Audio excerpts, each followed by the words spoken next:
It's Tuesday, August 12th, 2025. Welcome to Make It Make Sense. I'm Granthermes. Today on this show, Trump moves to make Washington, D.C. a police state capital. And I know it's going to sound like an exaggeration. It kind of sounds like one when I just said it out loud now, but it's not. Trump announced yesterday, as part of two official actions, an executive order and an official memorandum, that he's deploying the National Guard to operate as a quasi-police force in the nation's capital while also taking federal control of D.C.'s police department for what could be the next month, if not longer. And to do that, he cited outlandish crime numbers that don't exist. He painted a picture of a Thunderdome, Escape from New York style death race kind of a city, and it's just not the case. I'm going to talk about how we got here, what's actually happening in D.C. when it comes to crime and homelessness, and also why this matters maybe more than the last time Trump sent troops into an American city just a few months ago. But first, please make sure that you're following or subscribe to the show, whatever podcast app you listen to it on. Like, subscribe, and hit the bell for notifications if you're a watcher on YouTube. Sign up for the Make It Make Sense Substack, where I'll have more of this conversation in a written article tomorrow, but it's just for paid subscribers. It's just $5 a month to get access to that and all sorts of other great content that I've got going up each week. And as always, share the show on social media. It's Mims News Pod. That's MIMS News Pod, all one word, on every platform. I am at Granthermes on Twitter and Bluesky, and at Granthermes TV on everything else. All right, let's get to the show. We're heading into the final stretch of summer, and let's face it, you need some new sunglasses. Your old ones are scraped or scuffed, or maybe, like I did, you sat on them because you left them in the car, and it's time to replace them so you can finish out the summer in style. That's where Aquila comes in. Independently designed and handcrafted in LA, they offer timeless style, uncompromising quality, all without the inflated price tag. And their styles are unisex and look great. I really like their Essential line. It's a cool throwback look that really fits my day-to-day style. I can throw them on and know that they'll fit my fit. And you can feel good about wearing Aquila sunglasses too, whether it's the UV blocking sunglasses, the blue light clear lenses, or the prescription eyewear. It's all made from 50% recycled materials, including recycled lenses, eco-friendly plant-based plastics, and it's shipped to you in sustainable, plastic-free, biodegradable packaging. Plus, all Aquila frames come back with a 1-year warranty, just in case anything should happen to them. You just ship them back and they'll fix them up, or they'll get you some new ones. So right now, you can get an exclusive 10% off your next pair of Aquila glasses, their highest discount of the summer, when you use the code MIMS25 at checkout. That's MIMS25 on your entire order. Now, Make It Make Sense does get a cut of that, but, it's just another reason to go check them out. Protect your eyes, support the show. It's a win-win. So visit Aquila.la, that's AKILA, and use the promo code MIMS25 at checkout. Aquila, unisex handmade sunglasses from LA. Independent style meets unbeatable prices. Elevate your look with modern eyewear concepts. All right, let's get on with the episode. For months now, Donald Trump has been threatening to, quote, federalize Washington, D.C., meaning that the federal government would take full control of all parts of the city. Now, the city is technically already under federal control. Yes, they have a mayor and a city council and a police force, but Congress controls their budget, and under certain circumstances of a specific law, the president is allowed to put the police under his control. And that's what he did at a press conference on Monday morning. I'm announcing a historic action to rescue our nation's capital from crime, bloodshed, bedlam, and squalor, and worse. This is Liberation Day in D.C., and we're going to take our capital back. We're taking it back. Under the authorities vested in me as the President of the United States, I'm officially invoking Section 740 of the District of Columbia Home Rule Act. You know what that is? And placing the D.C. Metropolitan Police Department under direct federal control, and you'll be meeting the people that will be directly involved with that. So I'm going to take this piece by piece here in a second, but before we really dive into that, let's back up to what happened and what led to this. So last week, a 19-year-old former Doge staffer named Edward Coristine, who goes by the name Big Balls online, that's probably how you've heard of him, He told police that he was approached by a group of teenagers while he was standing near his car with a woman. He says that those teenagers demanded his car, and then when he wouldn't give it up, they beat him up. Police also said a passing officer saw the assault, stopped it, and was able to arrest two 15-year-olds, a boy and a girl. And then that's where Trump gets involved. He saw a picture, presumably on Fox News, where it was covered heavily, and he posted this picture of Big Balls sitting on the ground, shirtless with a bloody nose and blood on his skin and clothes. This apparently is the inciting incident for Donald Trump to try and take control of Washington, D.C. by using the military. And to put this in perspective, this isn't something he did even on the single most violent day in the last 30 years in D.C., which was January 6th, 2021. But a single crime here pushed him to do something we've only seen happen a handful of times in American history in any city, especially in D.C., which is to take control of the D.C. police force and have U.S. troops deployed into the Capitol. So the question is, how can Trump do this? There's a law. It's called the Washington, D.C. Home Rule Act. It was passed in 1973 and allowed the creation of the city council. Before that, the leaders of the city were appointed by the president. And for a little even more U.S. history here, when the land that D.C. is on was given to the U.S. government by Virginia and Maryland in 1790, there weren't enough people there to meet the threshold for a state, which at the time was 50,000 people. There were just 3,000 or so, which is why it never became a state. And so far, Congress has not let D.C. become a state. And in this Home Rule Act, the president can take control of the Metro Police for 48 hours before he has to notify Congress's Oversight Committee, both Republicans and Democrats. And as of when I'm recording this on Tuesday afternoon, that hasn't happened yet. If it does happen, then Trump can keep control of the Metro Police for 30 days or until Congress says he has to stop or they give him an extension to continue. Those 30 days are up just after Congress gets back from summer break on September 9th. Now, when it comes to the National Guard, the rules are less strict. Unlike federalizing the Guard in states like California, like he did earlier this year in L.A., or in New York or Illinois, where he said in this press conference he wants to send federal troops next, Trump has to go through the governor's offices in states and abide by a separate set of laws, though it's worth pointing out that he didn't do that in California, and that's now currently before a judge. In D.C., though, Trump has control of the National Guard, and about 800 troops are expected to be deployed into the city this week, according to Department of Defense Secretary Pete Hegseth. In fact, here's Hegseth on Fox News talking about it just Monday night. The question of martial law keeps getting raised by the left, that Donald Trump and Pete Hegseth, they want to impose martial law as authoritarians would. Mm-hmm. To that, you say? To that, I say, look at Los Angeles. They said the exact same thing. Oh, look, 4,000 troops, California National Guard. Oh, look, the Marines. You can't put in the Marines. What? They were the troops available to ensure that we de-escalated the situation and didn't allow other lawbreakers to say, look, it's wide open. We can do whatever we want in these sanctuary cities. I was told, oh, you're going to lock up political opponents. You're going to go after Democrats, yada, yada. It's the same stuff every time, mischaracterizing our intentions. The intentions of this president is to establish law and order using legal and lawful and constitutional means, which he completely has. And you know what? You know why they don't like him? He's got the guts to do it. He's got the guts to say, I'm going to federalize the police that don't work. I'm going to bring in the National Guard. I'm going to bring in federal marshals. I'm going to bring in the park police. How long will we're going that to control the. So we'll come back to the authoritarian question a little later, but for now, let's talk about the law and order thing Hegseth was so adamant about. Because Trump has described D.C. as a wildly lawless place with rampant crime and homelessness, which, by the way, aren't the same thing, but Trump doesn't like homeless people, doesn't know what they look. It's the same thing as he doesn't like being photographed with disabled veterans, which is something his former chief of staff talked about. He just doesn't like the way it looks. But here's how Trump described what's happening in D.C. It's becoming a situation of complete and total lawlessness. And we're getting rid of the slums, too. We have slums here. We're getting rid of them. I know it's not politically correct.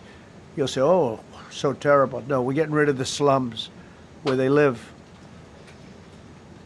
Caravans of mass youth rampage through city streets at all times of the day. There are ATVs, motorbikes, They travel pretty well. Entire neighborhoods are now. So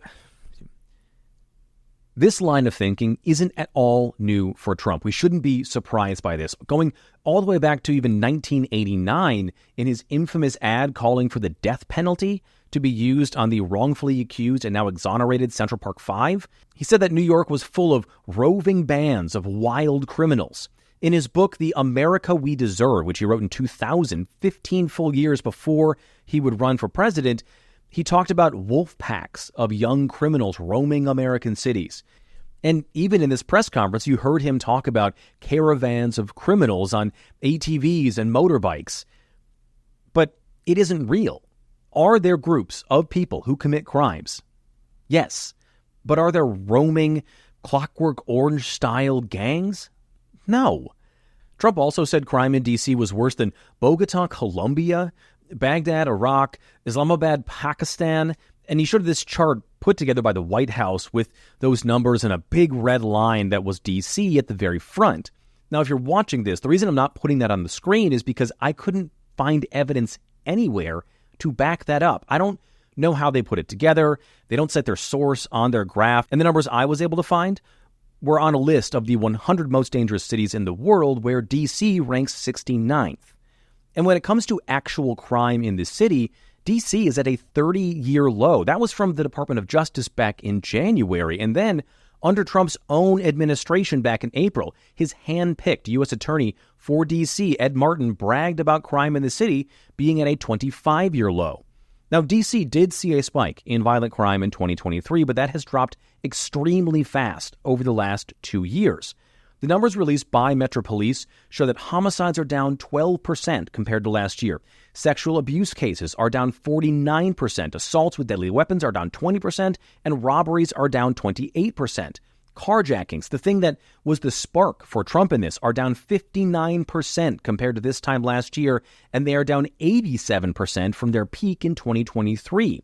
And July of this year was the lowest monthly total since May of 2020 for carjackings. And likewise, when it comes to these roaming bands of teenage criminals, fewer than 8% of arrests were juveniles in D.C. in 2024.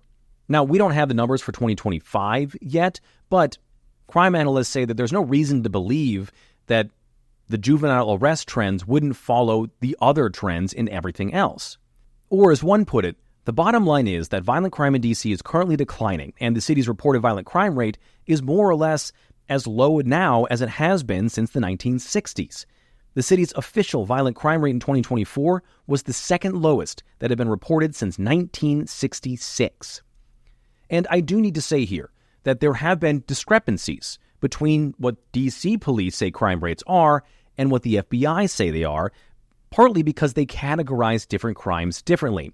Recently, you also may have heard or seen posts on social media, especially in the wake of Trump's press conference yesterday, about a D.C. police commander who was suspended last month for altering crime stats. He says he was ordered to reclassify certain crimes to make it seem like the crime rate was lower. The police chief denies this, but the police union is backing him on this and says it's a wider problem. There are two things here. Police unions have an interest in crime rates appearing to be high, because it means that cities need their members more and it puts them in a better position for bargaining later. And there also seems to be a weird retaliation story happening with this commander because his wife, who is also a D.C. cop, was moved to a midnight shift back in April.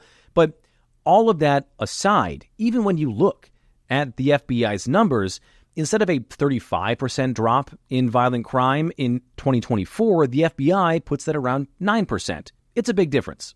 And that matters, and that's a problem for Metro Police. But at pretty much every step of the way and in every category where D.C. police have shown a lower violent crime rate than the FBI of the last decade, the FBI trend still shows an overall decline in violent crime and has D.C. crime at its lowest rate in years right now. So no matter which set of numbers you use, the kind of rising crime hellscape that Trump is talking about just doesn't exist.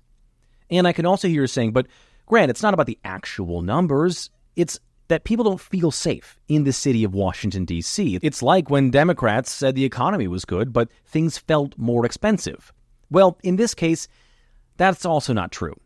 A poll done back in May asked D.C. residents if they felt safe, and 76% said they did, a figure that was up 16% from 2024. So it's not like people in the city are clamoring for someone to do something about out-of-control crime or homelessness. But speaking of homelessness, Trump is planning to use these 800 National Guard troops and hundreds more federal agents to clear homeless people out of D.C.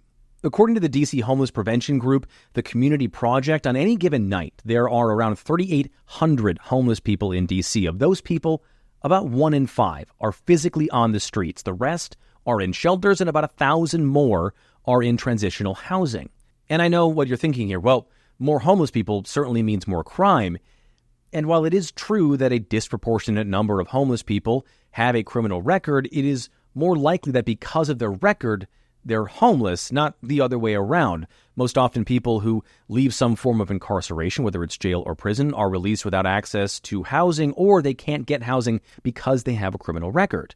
And studies done in places like Seattle, where in 2022 there was a large homeless encampment, researchers found that it didn't actually raise the city's crime rates. And likewise, many researchers over the years have found that homeless people are more often the victims of crimes than the perpetrators of them, whether it's at the hands of other homeless people or often from random strangers who don't like homeless people being in their areas. And often those crimes go underreported or uncared about because the victims are homeless people. And when it comes to this, Trump said he wants to move those camps out immediately. To where, we don't know, and neither does the administration. Here's Pete Hegseth again. And the National Guard going to be picking up these tents? So the homeless tents are all over the city. They're on K Street Tunnel. There are some dotting along the area here. There were more before. Some of them have been cleared out. What about those? We're working with the marshals and alongside them, alongside Park Police, alongside everybody else. Wherever they need the National Guard to assist, we're happy to be there. Do you know where the homeless people are going to go? That's not really my lane. Yeah. Our job is to stand alongside law enforcement. We'll do that. So, sure, we can give Hegseth a little bit of leeway here for not knowing what the marching orders are because Trump really hasn't given them. All he did say was in a post on Truth Social, which is he's going to be using the National Guard and these federalized D.C. police officers to move homeless people far away from the Capitol. But the issue is to where? The jurisdiction of these troops and the police is only the size of D.C. itself, so like 61 square miles of land. There's 68 square miles in D.C., but the rest of it's water. Anything beyond those city limits is Maryland or Virginia, and you can believe that those states are not going to be cool with armed troops or federal agents dropping off several hundred homeless people in their states without any resources. But for Trump, it's not about the people. It's about the way that it looks, because throughout the entire announcement, Trump equated crime and homelessness to the beauty of the American Capitol, and he sees ridding the city of both these things and calling in federal troops as part of a beautification plan for D.C., a plan that he also includes the engoldening of the Oval Office in and the addition of a 90,000 square foot ballroom on the White House that nobody asked for. But what it is a move right out of the dictator's instruction guide. In fact, the language that he uses in this, a liberating force from the city, is directly from how people understand how dictators have worked in other countries. In a landmark piece of writing from the researcher Gene Sharp called From Dictatorship to Democracy, he says that the terror that's used in these systems of authoritarians were imposed in the name of liberation from oppression or exploitation. And here Trump is equating crime with oppression or homelessness with oppression. And I'll be writing a little bit about this in the Make It Make Sense Substack tomorrow, but that does get us to the real point of why this latest move from Trump matters. There are a lot of people who are going to listen to this or who will look at what happened, say, in L.A. when Trump sent troops there and say, well, there was just a lot of standing around. Or like a dude I had on social media tell me, the National Guard in D.C. are Trump's playthings. They're his toys. But those ideas are wrong. Experts in authoritarianism have been sounding the alarms even louder than they have been since Trump made this announcement yesterday. Ann Applebaum, a writer at The Atlantic and one of the most prominent voices in authoritarian research, said Trump's move is right out of the authoritarian playbook. And it is. In 1930s Germany, Hitler Nazified the police force to work with the Nazi Party toward its eventual goals. Joseph Stalin used Russian military forces in Moscow, and Vladimir Putin's National Guard of Russia is allowed to fire into crowds, and critics have said it's really a kind of guard against internal enemies instead of being used to protect citizens. The Filipino dictator Rodrigo Duterte, who Trump praised during his first administration, used police and encouraged vigilante killings of more than 12,000 homeless people and accused drug users. More than 2,500 of those killings are attributed directly to the National Police Force there alone. And now, am I saying what Trump is planning to do here is the same thing? Not at all. But federalizing a police force like this in the way that Trump is doing it, especially in a manner that puts control directly under him and his closest allies, is and should be alarming, especially because it's happening in the capital city where our laws are made and our government is. And some experts have pointed out, like Ian Bremmer, an authoritarian researcher and president of the Eurasia Group, pointed out, quote, President Trump is gradually normalizing the use of National Guard in liberal cities. Had he done this in his first term, people would be outraged and take to the streets. Now, not so much. It paves the way for using the National Guard at a more strategically important time, say, during elections.